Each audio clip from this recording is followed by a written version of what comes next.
تفضل. أعوذ بالله من الشيطان الرجيم. بسم الله الرحمن الرحيم. ألف لام را تلك آيات الكتاب المبين إنا أنزلناه قرآنا عربيا لعلكم تعقلون. بسم الله الرحمن الرحيم. الحمد لله رب العالمين، وصلى الله وسلم وبارك على محمد وعلى آله وصحبه أجمعين. أما بعد، لنكي تنينكي كنجا مسون قصوكي أتامبلنو نغتونغا وسورة يوسف وجبنا تفسيرنا. yo sura ke go ya ngay mo be bo iga daga nanti aya be haqqe gadi kendi kame ado tampille ado aya bane bo itikenya haqqena sura kedi yo sura ke dakhiri suratu yusuf alayhi salatu wassalam bo ida qissanya lin ko ni sura ke no gonde qawatu daru Allah subhanahu wa ta'ala da abangandi suratu hud nogondi aya ko yagati wa kullan naqussu alayka min anba'ir rusul ma nuthabbitu bihi fuadak. Boga qissar ko beno qarangan kamay gelli annabi nyimmo khibare nga hubega ancondo men tagundi naga butten tagundi ni yo kenni qissa bega koni annabi nyimmo ndi soron nakay Hud yani Nuh ado Hud ado Salih no dagana ado qissar ko ben suga ko ni suratu Hud no gondi yo adi tananga kun qissanu akoni hibe gani annabi nyumundi soron nakay yo kana billahi Yusuf alayhi salatu wassalam ka qissa ke hakani ko ni ko be ganya di akhinu nya nakay adi akhinu naka ko be ganya Allah subhanahu wa ta'ala gara jarabi be saka kamay po ado kadi onatu nanti janka kota yogo wadi ana khairi nyari tini o sala furunda ko nanti man kana fi bidayatihi muhriqan kana fi nihayatihi mushriqan. Serebe jongarunga na tampienga alla garunga nyana tumayenga yo nabillahi Yusuf alayhi salatu wassalam ajo ngaru ke atambi wa atambi ke habe atambi ke rajo pakku beno kunne akhinu nyado ku beno ka habe ya adi akhinu ku beno ka habe kunya da tampindi da toro da bitta yo keta miga akat abagandini na hitta geden no gondi ma keta iga walla kamai bo iga gaga na misra maganya na tunga nyugo ngaketa ma akhinu ngai lenri ni katai yo kesu ko ni sura ke no gondire suratu Yusuf wana nyina Yusuf alayhi salatu wassalam Allah subhanahu wa ta'ala da qissan qara ada ko ke sura bana no gondire amari dingra suya ga heti suratu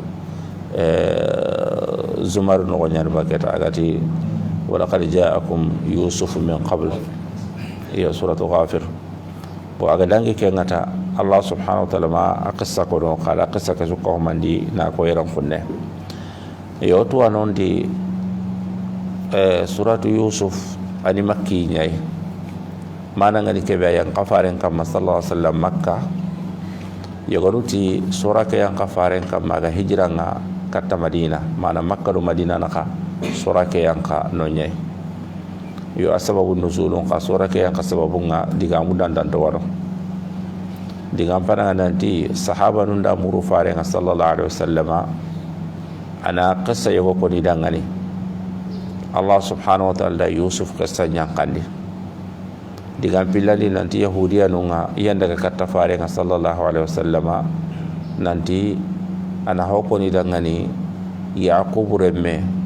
kengani Yusuf aqissa ngana hoko Allah tabaraka wa ta'ala da ayake ada sura ke yang kadi kamai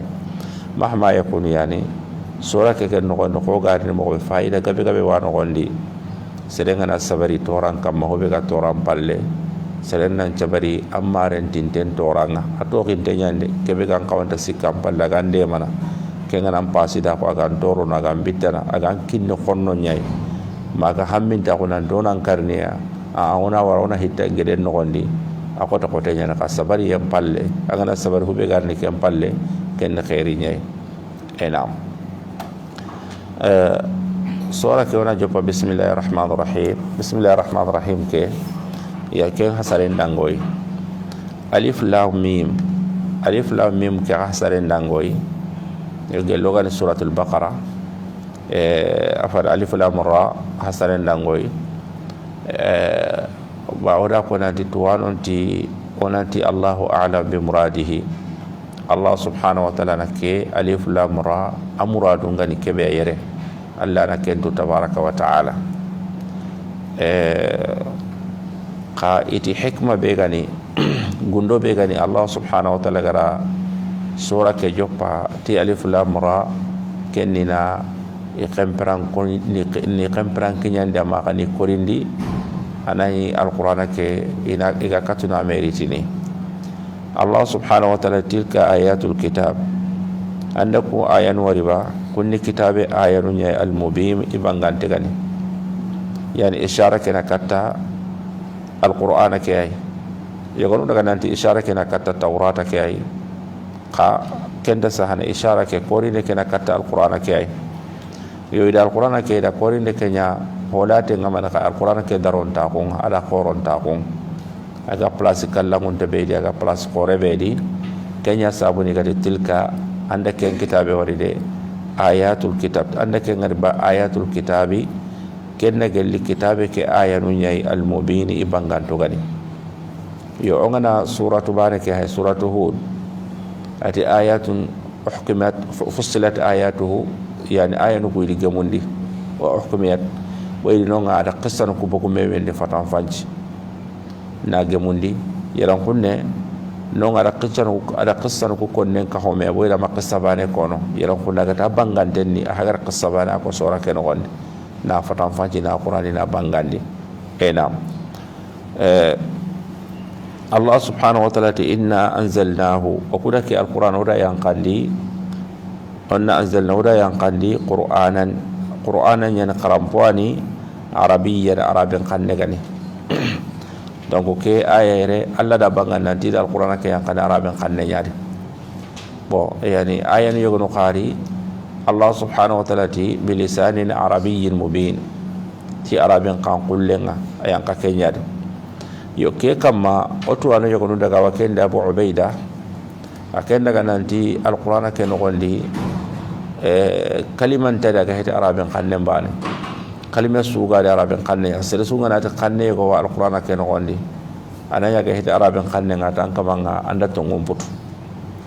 yo ka riwaya li nasabati bakka Abdullah ibn Abbas ya radhiyallahu anhu adi tadanga yo yikun daga nanti kaliman yogo wa alquran ke no gonna na arabin kanne ga he iti misale as-sijil kembete arabin kanne ado al-yam ado tur abariqa al-istabraq iti ku hete arabin kanne yo ka Abu Ubaid boy hillan Abu Ubaida tawano ado Abu Ubaid wano Abu Ubaid daga nanti kalima ku benu ga kono kun ila sililla wajina nani arabin kanne he kaketa arabu nunga diga muta ida ta'ribwa kawto kalima yogo wala nani ala silike hete arabin kanne ngade ma ala silike hete saran kullu kanne misalen ka saran kullu kusaranya ida koni mo kanya saran kullu koni mo wala ke ta hagaja saran kullu kanne misalen ona ati basin tadi ke kundu angana haye la silike agilli arabu nyai la ba'sa bihi kaketa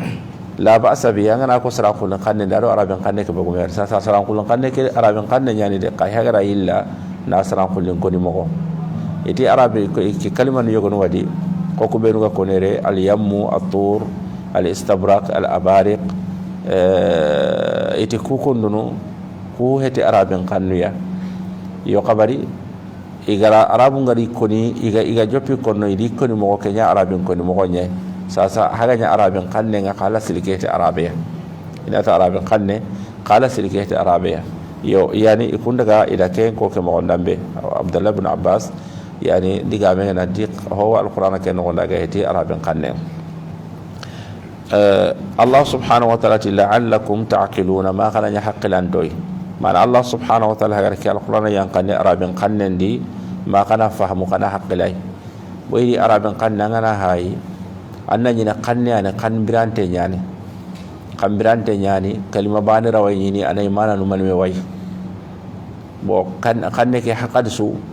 bo ado kannu kutungana me ni ta haqadsu annani na kanne al arabin kanne ke bire ke ambangane ko kan kutu kamai ibire ke ambangare abire ke ambangare ko kan kutu kamai kenyani yani Allah subhanahu wa ta'ala gara yang kanditi arabin kanne ena نحن نقص عليك أحسن القصص بما أوحينا إليك هذا القرآن وإن كنت من قبله لمن الغافلين نعم oga faida bewtu aya kebe ga gildangini Allah subhanahu wa ta'ala gara bangani nanti da alquran ke yang kandi arabin kannendi oga ko be buttari kenya sere sube gana la hina dinan kento il foko na araben kanne ke khara anna araben kanne ke kharanga bal hari araben nyimme hata jintenya ana araben kanne khara ana katu dina ke famun ana araben kanne khara ana katu dina ke famun kawato wato hube gana sababu be no gani nahawnu iga joppero no araben kanne ndi kenni birake be araben kanne nga joppe bonno araben kanne nga joppe bonno iwa kono nanti arabi yogo ada sere yogo mugaga alquran qaranga surati tauba agati inna allaha bari'un minal musyrikina an qawantini wa rasuluhu ati wa rasulihi angato anati alla abarin tenyani bakka illa kapanonga ada fare yari angana nya wa rasulihi am pagara alla bari ni baka fare an kay ko alla gabari baka hilla kaparo ngam arabi ke gara ke muta ati awati ke gabari de baka fare wi alla gabara ya gabara yo kembere nga yani keni lahni nya garo arabi kanne ndi tigelli no nyani ga joppe yani nahwu ku ga joppe bakarini watini adday ayani abu amr inata amra dayla mi kenga abul aswad adayli way watini kenga kota yogodi kaso nyambo kiga kaso kiga bugu adu sanu ko haram pare yani are me ka kusata daga ti ma ajmal sama atin nujumuha ati ma tin dikenga donc yani sasa gati ma tin dikenga sasa istifhamu nyani ba ma istifhamu he habe kala to kemere nan dido keremme yani lahnu nya gara ma kharaben khanne no iti kembere ngada katta ali radiyallahu anhu na akhibare ko da ngari kembere ali da qaidan yugo ko na da ngari ati fanhu bi mithla hada nan tereke kamay nahaw ki hagari kem mo ndame because nahuni qasdu nya rawanya na ken yo bo keda ko ina di araben khanne ngal foko na khara kenyan ibn taymiya rahimahullahu ta'ala adaga nan arabin kanne nga awanyana akran nga nyana wajibi nga islamin kamma dinan tangandendi to dinan nga nabugo ma nga nabugo arabin kanne dikata haybonno ka islamin nga dinan tanga wajibi nyani na arabin kanne ke khara dinna ke tanganden na to maka ko yani aga nyi faren ke ni mo be sallallahu alaihi wasallam Umar radiyallahu anhu anyi soro nyamar nanti arabu ku kata islamu ko billagan arabu ku sugu ku benu gani anya islamu nyamar na ti kada ka kuncu gura ka kani karade kunna kade man Allah kitabe fahamun denye arabu ku sugu isi ku kaso ku benu gani dabar ni kata arabu billagan alquran ka billaga yang kana مثلا muallaqat as-sab'a dagana kundi taranu anyitini indaga ina kun qara kunni de mana Allah kitabe ka fahamin denye iga Allah kitabe fahamun mo be na'am Allah subhanahu wa ta'ala nahnu naqussu alayka akwa kharangan kam may ahsan al-qasasi qissanum posire qissa ala silingani kebe na wardo hombaten ngana wardo hombaten na qassahu kita angana qissa mo on pay ngana ko nanda ngena warlo qissa gume ke batte nyai abire ke batte ke ga mo be kelale minahu aga qirsahu agar gollu be do bari yani aga karano ko be na so ko nanda ngani inati ken daga na qissa donc Allah subhanahu wa ta'ala hagati farenda to ku mo gara qissa po sirellaga na qaran kamai bima tihonga awhayna ilayka wagara ken qi katanga hada alquran ke kitabe di ken ngani nabiyullah yusuf alayhi salatu wassalam ke qissa be garin allaga afatan fanjini aga quran dini farenda ngana wa in kunta min qablihi anke ni gelonga na illa katta qissa ke riyen kane la min alghafilina anyi jahilinya itu ambalinya baka qissa ke andan joro qissa gelonga na damir ke illa ndikatta qissa ke way donga na hay Allah subhanahu wa ta'ala na qissa ni yogonu ko alati farenda ga ma kunta ladayhim idh yulquna aqlamahum ayyuhum yakful maryam anke manyino ngaw birake be maryama akibarenga igani sollun chakondini kona maryama marana nam anke manyino donc Allah ndantu indai kemmo ko ndambe khani ke suratu hud qissake Allah subhanahu wa ta'ala banganati ma kunta ta'lamuha anta wala qaumuka min qabli hadha anke manyanga ke qissatu anke datu andan coro manyiga ke tun keriyen ke yang kaya ankare ke yang ke kata ke bila yang kan ankane kemmo ko ndambe khani yero ko nakai Allah subhanahu wa ta'ala ga nabiyullah yusuf qissake be ko no farenda alayhi salatu wassalam fare manyagatu asro manyagatu donc ini Allah subhanahu wa ta'ala ne manyaga farentu indai na banganda dangani nam kenya lagati wa in kunta min qablihi anke ngake qissa yang kayen kane ankam may anyi la min al-ghafilin anyi galli to ambal nunyai nam yani baka qissa ke تفضل إذ قال يوسف لأبيه يا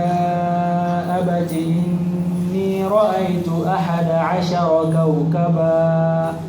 والشمس والقمر رأيتهم لي ساجدين كم برينا نبي الله يوسف عليه الصلاة والسلام أتي إذ قال يوسف برنجما يوسف قتي عليه السلام يوسف واني يعقوب رميان إسحاق ما يعقوب وان إسحاق رميان يعقوب أيوة عندي غير اللي قامنا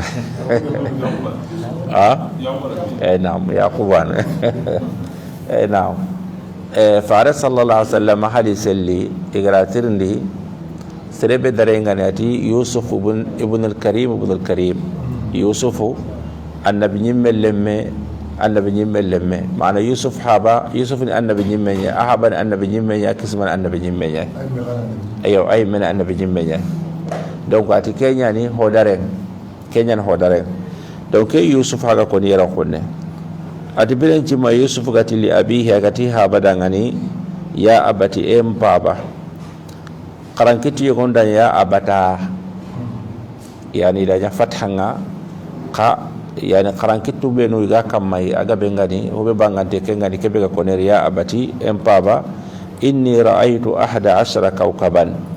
ati kede ida sanu tammi ado bane da kenya wari yere riwa warle be ganyare kenni kuyunya ida wari kuyunya na gondi sanu tammi do bane washamsa ado kiyeke wal qamara ado qasoke ra'aytuhum li sajidin ndaku ngari ndangania iga sujudi dangani ida ku ngari iga sujudi dangani sasa wasanda non ti yaran kunne nabillah yusuf alayhi salatu wassalam doke kuyu agatida sanu tammido bane wari ite kumpa kena akhini ku tammido bane ku ngari ni wasujudi ni yusuf dangana alayhi salatu wassalam washams ado qasok ado kiyeke honu daga nanta maani kenga honu daga nanti kiyeke amani kenga honu daga nanti hani kiyeke ta mai kiyeke na matu kunne ite boyde amani ga fatiya atugo ajana ma ga fatini kenta imunga nabila yusuf alayhi salatu wassalam atugo nenya makinye sino sege boyde kuyuke watina ga kuyuke wala sino sege yani honati sino nyer honati sino tamiro hillo honati sino tamiro segu yo ala kulli haliti yani aga kuyuke wala hakati be kenta mun danyi sa ke fatiya ka matu gunne ke ara no donc ti kembere nga kiyeke ay keni matu gunne ke kono daga nanti hani kiye keni habe ke ay kaso ke ani saake ke ma kamatu gunnek yani honu da hasar ke mo nambe nabila yusuf alayhi salatu wassalam ati di wari ga sujudi dangani ke hakeni kuyunyai idi wari ga sujudi dangani ke hakeni kuyunyai naam fadal قال يا بني لا تقصص رؤياك على إخوتك فيكيدوا لك كيدا إن الشيطان للإنسان عدو مبين قال يا بني أتي إلمه كان يعقوب عليه السلام أتي يوسف دعنا أتي إلمه لا تقصص رؤياك maka an kuyuke maka ko ala ikhwatika mana maka an kuyuke maka fasari maka mokonko an akinuku dangani maka ko ni dangani de fayakidu laka kaidan an ngana ko ni dangani te wa here kutunan dangani iti mana kan hube gana gara ko nanta maka ako idangani boyri habeke akenda warke kuyu no nandi yusufu allah hekena urginia hekena yani awurgini akinu ku kamaya akinu ku kanta kemunda yusufu nangurgi kamai kenya ati maka ko ni dangane angana ko ni danganta iwa heren kutunu angawo bay hida to kembere angana ko na to kembere nanti hobi anga hobe kitana kanendi anke dangini kunga anke dangini ko awaken no de kenga annabi nyimma ko ke ena tayib fayakidu laka kaidan wa here kutunanga inna shaytana ngade lil insani aduwwun mubin shaytana ni hadmare men dangani qonne nya bangante ngade kaya nga yeron kunne aya kida ko nante iwa heren kutunanga ka heren dambe be gani imakenko ama aya ke makenko ka wot nanti here ke be gari na ko tu yusuf ya here ke be ga halakiniya ka imatu nanti ke here be ga ko tu yusuf ya ga tina halakita kunyi men halakiya ngarawai baka here ke no araw baka here ke no ka yani boyri serenga na here buren ko tunu galiban angana nyanka mammare me angana nyanga burono ta yanga here buru nya ko tunai kebe ga kapanga here ke no ni ken shaytane ken nyanka peserenga kumpere buru ya ken Allah subhanahu wa ta'ala gati inna shaytane ke ade lil insani hadamare men dangana aduwun qonna nyan mubin abangante nyan kon bangante nyan ayana herun lono akhinu kure hero benu ga kinyene nabilla yusuf alayhi salatu wassalam karindenga mahala kindenga ko ayan ku garina ko kanendi yoga hube fahamuni yeron konne oga hube fahamuni yere kenni fare sallallahu alaihi wasallam gara kebe kono nandi serenga angana kuyungari kuyube gani kuyu serenga ma kuyube gan cewondi angana wari angana konno serera na ko serebe gana amen jangenya ani ananya kadi akamanga naga kuyu hasaren tuande anay serebe agani sere sireng amen jange angra tunanti kebe anani anta tora kitanai kembere nganna kuyu kemo ko nadangani yo ananya akamanga hedi kuyu hasara nan kai annan qawda tella ko serebe gara kuyu hasarniyan bayru kuyunga iwa kono nan tangana hasarti kebe awaya kenya nyana iyo ahillan din kadigellan kamanga na kuyu wari kuyu be anani agan torono faris sallallahu alaihi wasallam do nyamar nan tan nan kuru ken kuyu mahay anna tangay mundu baka Allah tabaaraka wa taala riwaya gori nan tan nan giran nan salli daga nan calli annan kura annan maka ko sere sudanga nan tan torono annan kura annan maka ko sere sudanga ni antan torono kannan kilun to de angana kuyu be gani kuyu sirenga ma kuyu be gani khairinga annan kaunta tunu anga konno serebe dangan bo angana tin tolle ma ko nga nabilla yusuf alayhi salatu wassalam ado ko akhinu be no ga yaron ko natin tenni yanan kotiya ta ka yanan mare me ko wano nga manchu pranka ko wano nga anani kenga lantangundo num mabono nabila yusuf habata dangati maka ko akinu kudangandi ade khire akinu amma remuk habe ke me hakari ken ko nanti maka ko ni dangani de boyru hube ga ke kuyuno gondi kenni anke ngurginta ko nyai arawa nyando sere wasake ando sere wa habe anta mun danke ga urgini anta mun danga kare kita nan pasi da kun Allah gara kebe kinangan donc kembirenga annan kawantan kilun tokko ke manan penanti an kaman kana sigira wutu amare muku annan yi konno annan bariyade amana hetikiyade amana gani kebe annan du tangata anna tuna diketa angana kuyu wari kuyu be angara tuna diken kuyu khairi nyana ndangani angan kawanta konno serebe dangani kenni serebe gani an kalanya ye ammin jange an gundonga giji men no ko kabura an gundonga giji men no ko kabura mo kenya diketa anna ko na dangani enam kontas وكذلك يجتبيك ربك ويعلمك من تأويل الأحاديث ويتم نعمته عليك وعلى آل يعقوب كما أتمها على أبويك من قبل إبراهيم وإسحاق إن ربك عليم حكيم. طيب habenti ati wa kadhalika kemo gonyani mana ando ke kuyube angara wari kemo gonyani yajtabika rabbuk an kamangan cugandini mana ke kuyube kundu aga angara wari kundu ke kuya hay ken killiya yan kamangan cugandini mogobe ko agara ampa bono suganditi annabi nyimma ko ngamogobe ado yani ti yani faranna kunga adi tananu donc kem mogana alla gara ke kuyu ko yanga mogobe wa kadhalika kem mogana yajtabika rabbuka an kamanga jugandini wa yuallimuka antu indi min ta'wil al ahadith gelli kuyun fasaren yani ya hasarna nan poka ben pay ken ka kamananti min ta'wil al ahadith amana ngani kebe ken gelli kuyun pasarunga ka honu daga nanti min ta'wil ahadith gelli kitu nga sharian kitun tuinda honu da hasari kenga ka yani hube bangante ngani yani hasarna non poga benga kamay kenni nanti gelli kuyu yani tuwa ko kuyun fasarenga anga kuyun tonu tayib on kawanta tunu kembre nanti kuyu ki khani sikwaide kuyu ko wadi kenni agilli shaytan nyai kenni kuyu be ga kaman kanundini aga chunondini قال صلى الله عليه وسلم قالتي الرؤيا ثلاثة تحزين للشيطان شيطان نانچونوندي انانكانوندي كويو غنويا يوكين كويو ngana kengari maka ke ko sererangani enam angka mangku yang seling ko la nyana cege kenya kambita ko kuyu ndambu imero taru ganto adghasu ahlamin ko hedu kuyu kun shaytan ha kenan kaman kanundi kuya agan sunondi kuya kuyu ko wadi ken hadithun nafs ken nan ka manyon kinya nan ka cangonde fini ko no angani yakiye ken gonde anyi do hobatte ngaki yen no gonde awani nanda kita awani namma kita angana saguron no gonde anyon kinna ko sa yani ko yanga angani do kebe battenga angaro no be anga bugo no be angaro no be angaro bugo no be anna ken ngaro kuyu ken gonde yo ke kani hadithun nafs nyai onda ke kel kuyu sikande kenya ni kebele ni misi wasenga islamin dangani mu'min dangani faris sallallahu alaihi wasallam ati ho matoko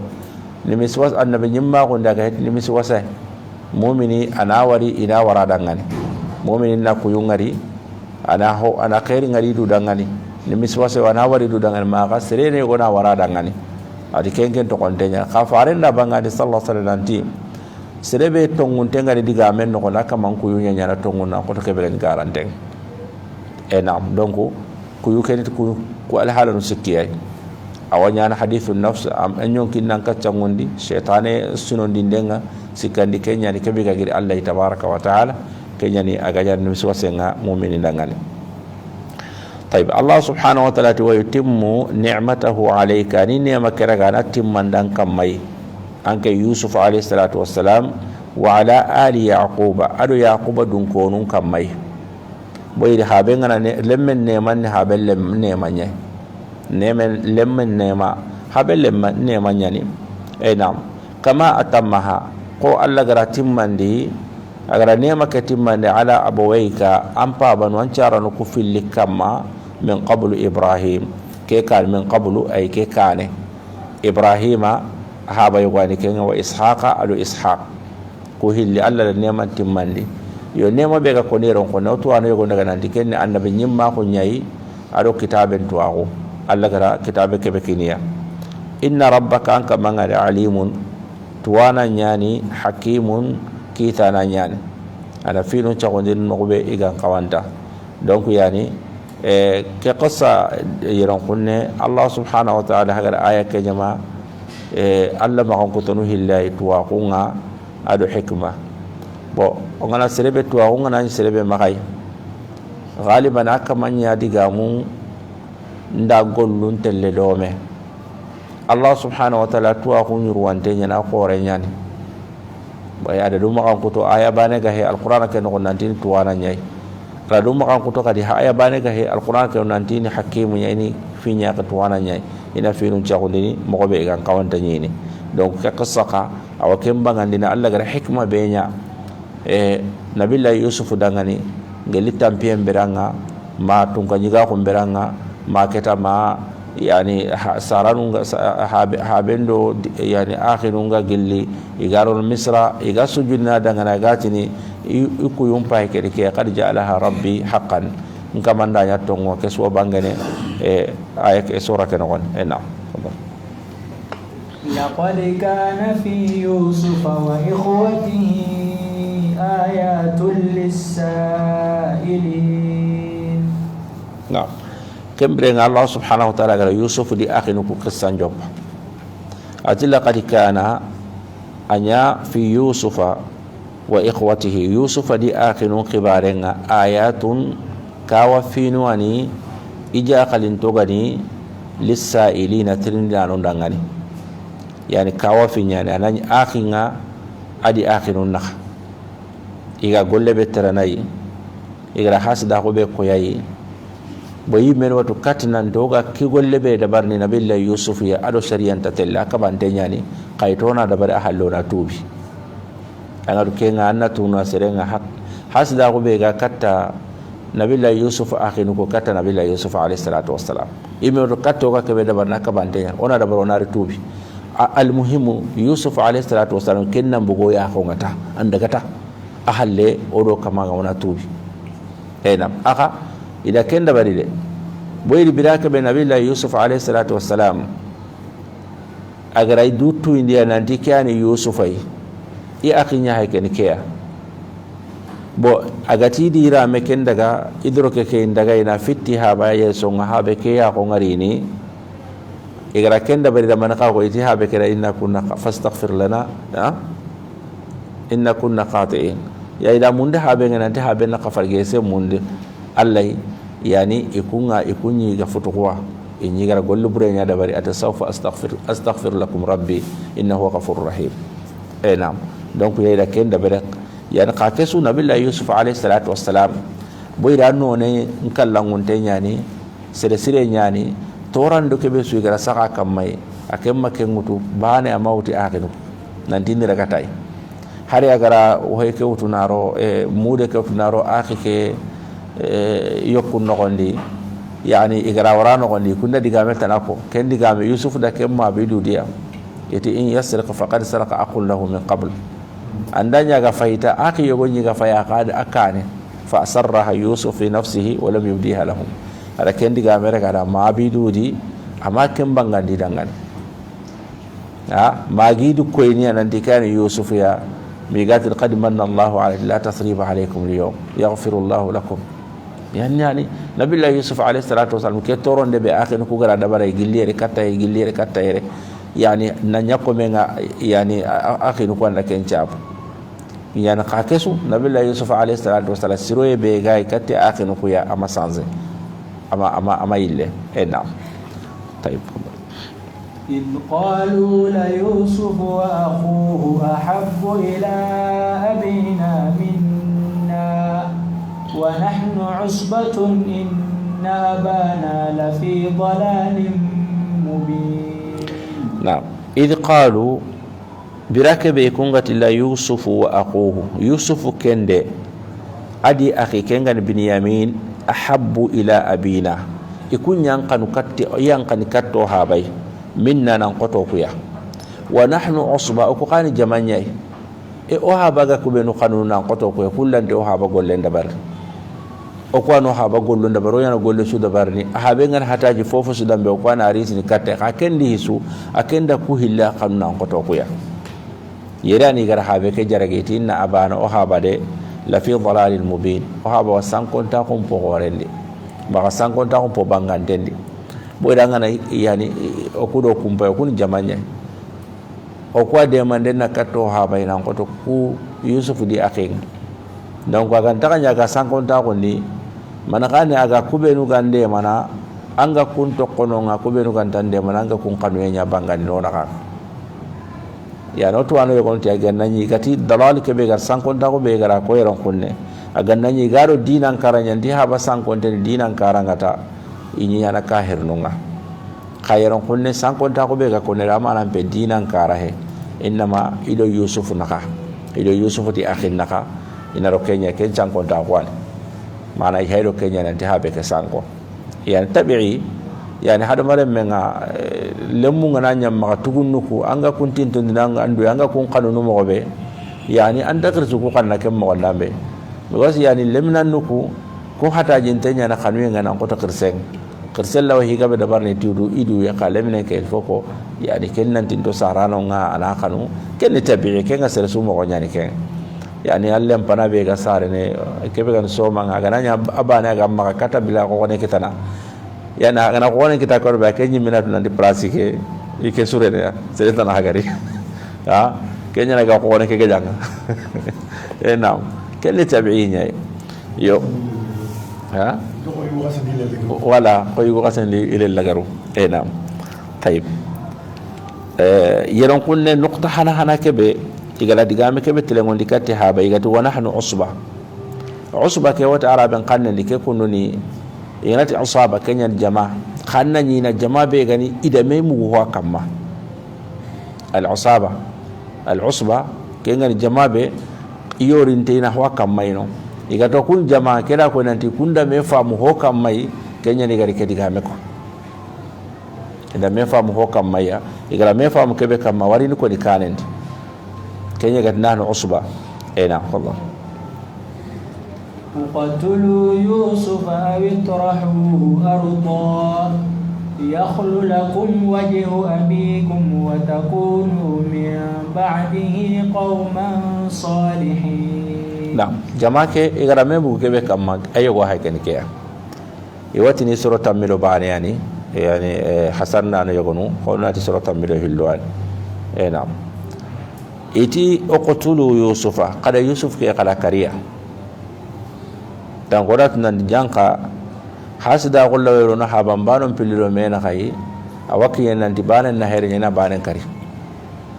qawto habila do qabila na kai anga kungun ni haban banon je ka man da banan kari man da banan kari hasida ku ada hasida ku agara kari enam donc kemme hay kene yusuf ka akhiru nyanti kada yusuf kada karide kada kari donc on na wari lenki ko take ona wara habambano pilli wa bana na banen kari ona tunanti hube gan sawo be gan hasida kunyan aga be ga sababu ke agil hasida kunya kamai kenya nyana ana here nyana kari enam bo yego non na wallahi habambana nyime na utu ina kini ina daga golli bo awu ke kutte hay kana tirikitara kana tekenya kamai ana ina ko sa na halakin di abire ke no ina ko sa sel halakin tenga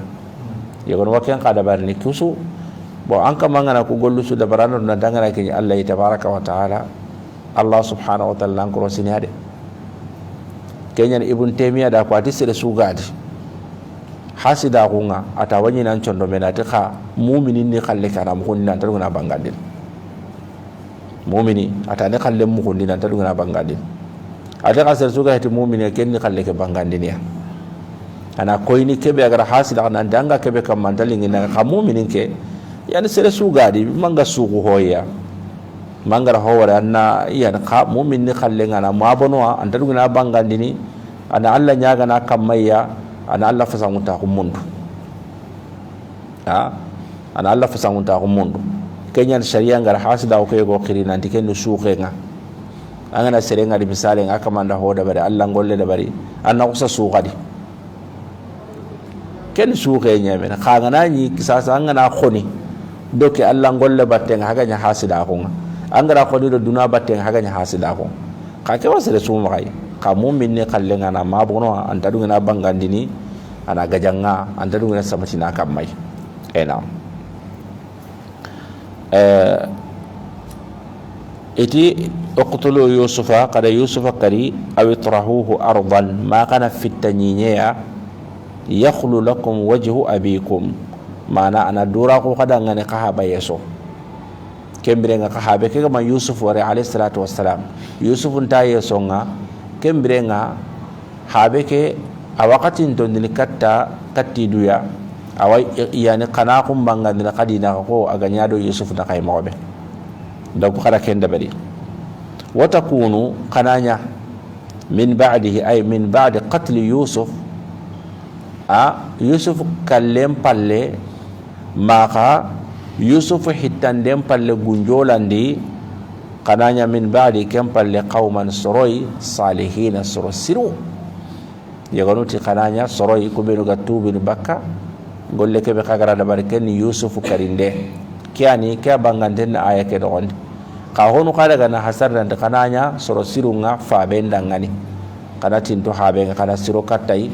yani hosu gana haqqe kana sigindi kudu amma kasimme yusufu kibarenga aga sunono yogonu kada hasar ke mo ndambe enam qala qailun minhum la taqtulu yusuf wa alquhu fi ghayabatil jubb يلتقطه بعد السيارة إن كنتم فاعلين قال قائل كنا نتي يقول ناتي الشمعون يا تقولون أيوة كنا أنت ترى تقولون كنا ندين كم بيري حتى جنتنا تحقيقية يعني كنتي منهم يوسف آخر كنا عندي كذا كوي نانتي كي كنا نكتي آخر كنا بنقول هيرن كنا دونا يوسف كري مونا هيدا غنينا عندي akhi yogoti la taqtuluhu kama karide ke qotenni yani qahaba mbana kala ken kari nan digeta qahaba ra kenya kanuna qotoy e ken qotenno maka ken dabari ona man dabari atida ngani la taqtulu yusuf kama yusuf karide wa alquhu fi ghayabati aljub qala yusuf raga kandaga fitage di qasend aljubbu ado bi'ri bogume wurede aljubbu ado bi'ri bogume wurede aljubbu kenni الجب عربي قال كن القطع الجب كن القطع ما أنا جدي بيجاني أناني جدي كما دكتور نيانا مثالي ما جدي كما تيمة خاناني أكو تكتون تنيان bo kangana itana gede ke no gonda khadi kana hayna dingira be kangana yusuf hittanonga anay ken dingira awa bantene bakka ya ko ta walla ke jal fi ghayabatil jub wa ghiyabu ngano al ghiyabu ma ghaba anil basar ko bega yani yaken ga makke dingrabe anan yusuf ngana yang kanu ngata bitenya anna bitenya walla lan daga yusuf jate ngal kenya no kubenu gari gede ke no nga bo hainde mi ko i warindi yusuf ya ima hay gara wari de yani agari gaye lon data yusuf ga jongi gaye ngada ga bogorin makenya kanan tida gede ke hayda wari no boy di gara yusuf hitta no ko be gede ke no gondi ya karanta walla يعني كينيا معناها غيابة الجب غياب إذا أتبقى غياب غاب يغوب غيابا يعني دينغرا بيغان تور دينغرا بيننا غديك نقولي يلتقطه بعض السيارة كا أكن لك نانتي ترانو يقولون أسغرنا وغنا هيتا غديك نقولي ترانو يقولون ورني كونغا سغرنا يعني إن كنتم فاعلون جل خغنا ينغانوي خغنا هو كينيا نك يكيدا كا نيامر خنا كي غولي دبري kanda ga fitta gede no gondi gede kase no gondi anay khangana hitana ya kan ken tawalla de kase tano ko beno ga dangiri longa sere ko rawai ana sagara ke gana sagara dana daga ada gana daga anani ona kisi bakka hore njokkenga hore njokken ko te nyani yani ya junubun khore nyana ka keta sere gana sagara ke ada gana daga rawai birene karata nay yo ken ka bire ken na to ko ma haro daga ma me wari iyo ke diga me ken ken ba hinnan tan diga me nyana koto kebe gati ona kari pakko ya naam fadal qalu ya أبانا ما لك لا تأمنا على يوسف وإنا له لناصحون. نعم كيدي قال لك كندي قموكي أكمل نانتون تكررنا هيتا جدًا نقول كم بلغنا يقدر إذا كتها بيتي قالوا إتي يا أبانا أهابا ما لك من غانا كنغدي لا تأمنا على يوسف أنغا تسقوكو يا يوسف كمي من نغا كنو كدو يوسف أنغا تسقوكو يوسف يا مني وإنا له لناصحون أقول نقولون كل يا يوسف دانغان أقول يوسف نهابي بو كبه قال يوسف دا كنيا لنغو دانغاني ona nugudun kulla ko ona de mana o akhi nyana o mare men nyana ona tora nyonto bakaya man nga dasakoy نعم أرسله معنا غدا يرتع ويلعب وإنا له لحافظون. حسرنا له يقولون daga nanti kata akhi no kubil gatel kata Yusuf habai kengan Yaqub alaihi salam innama ida ko Yusuf hinane adangani nantanna ko baba dangani tanangara andoran daga do me on daga nagani onda daga ona sangaranga nonga itiremu nga daga muranga nonga hodambe wanonga akwa baba dangani sasa Yusuf haba alayhi salatu wassalam kenga Yusuf khalun no be Yusuf ngana ko be murai antaballa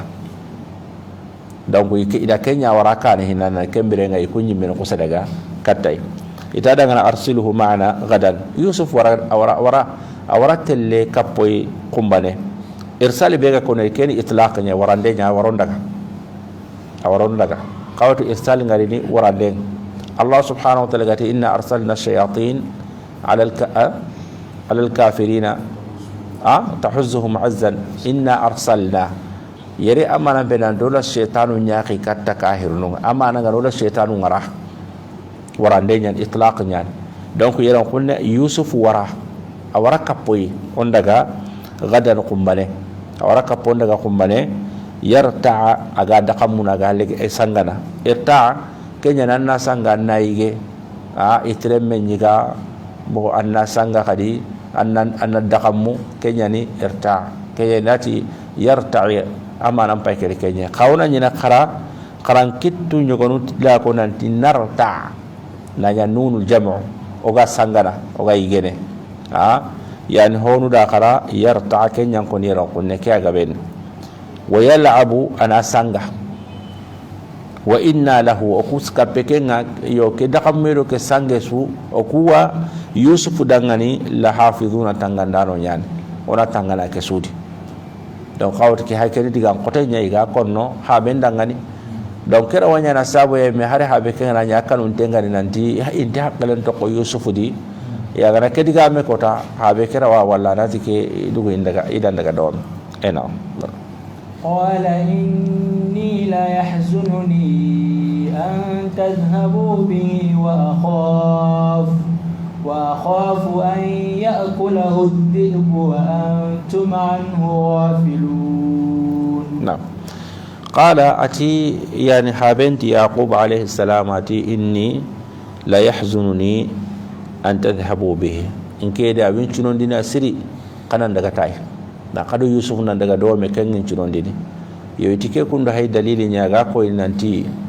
Yaqubu amanya aga mundana yani ido Yusuf nan janke me mana do Yusuf ngana sanke me ata ken potla da ngana siri kenya ngana Yusuf ka sake wari karabana ka jarabi nya ken ka kamai birake badu Yusuf ka sanke me ma keta ga wunu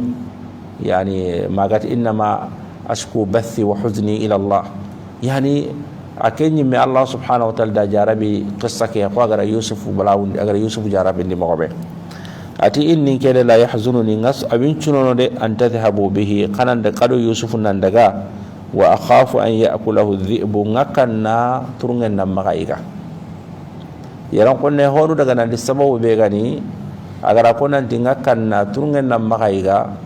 iti yaran kunne Yaqub alayhi salam ada wari kuyun no nya na turungen da Yusuf iga yagonda kenko yani aga gaiti ken oro watini yani iga dingira kebe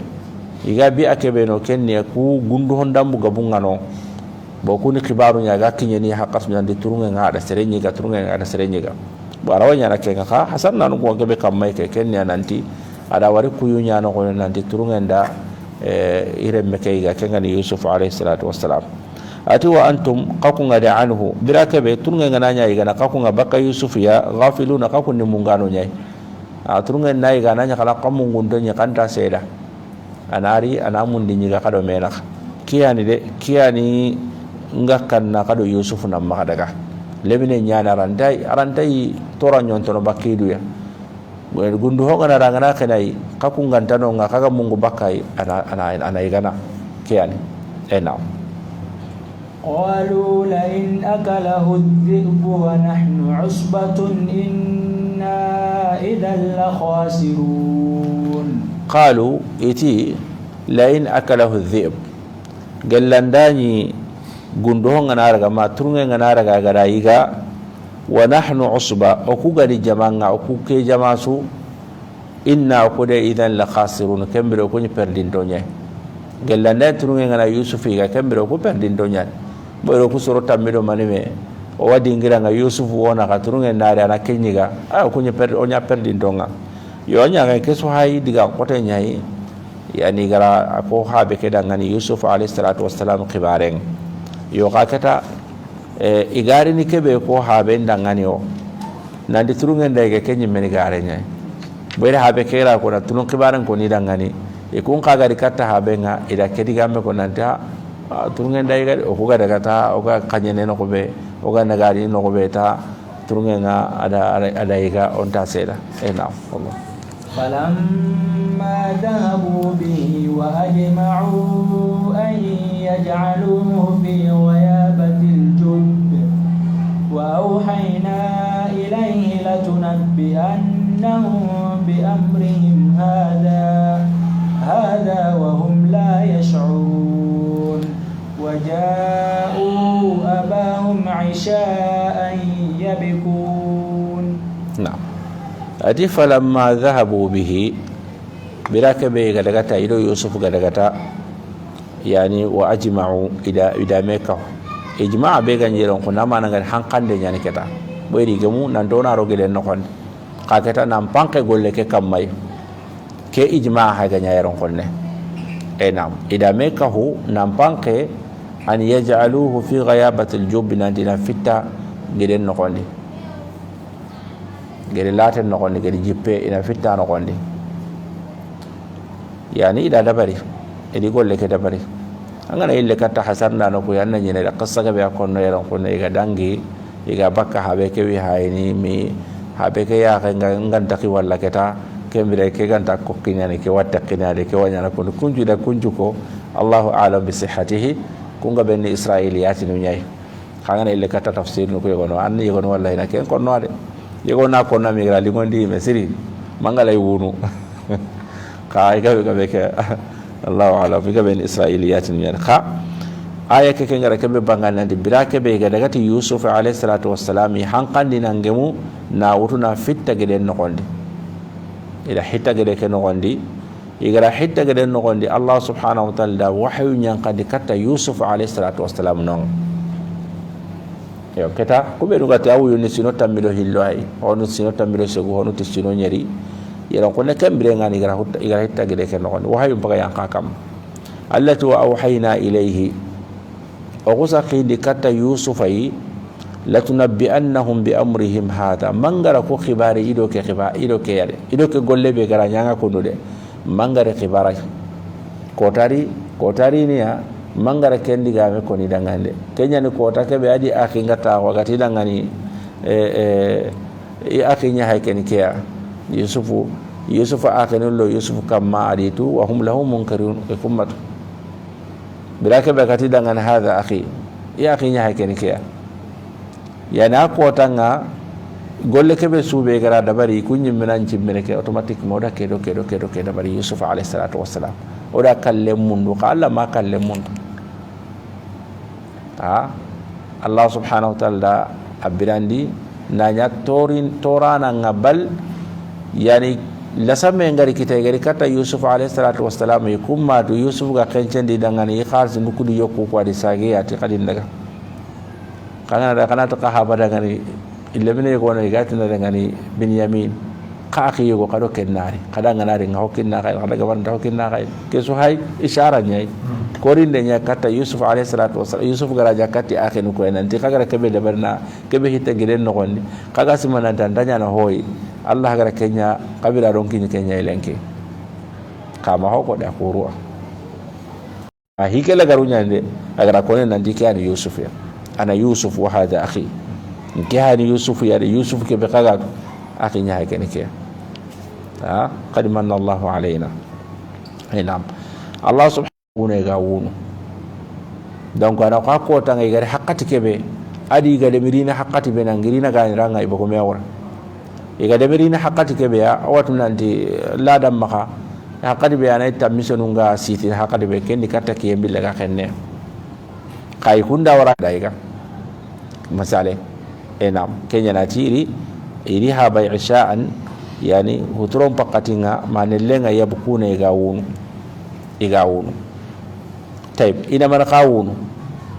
wiyeke manane man kay kempay ke letra ikatta habe kya nandi ketawa ko yusufu anya kondwai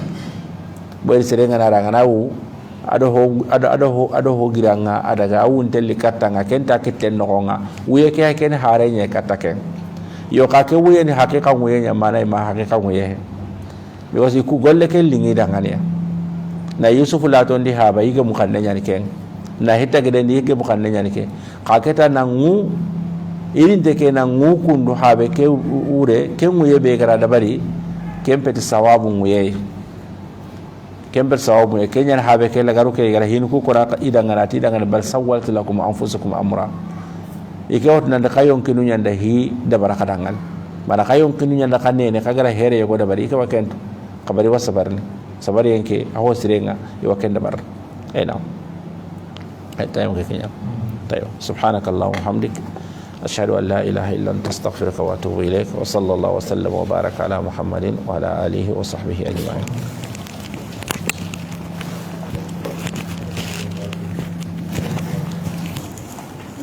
agana honja Allah ni kamu ke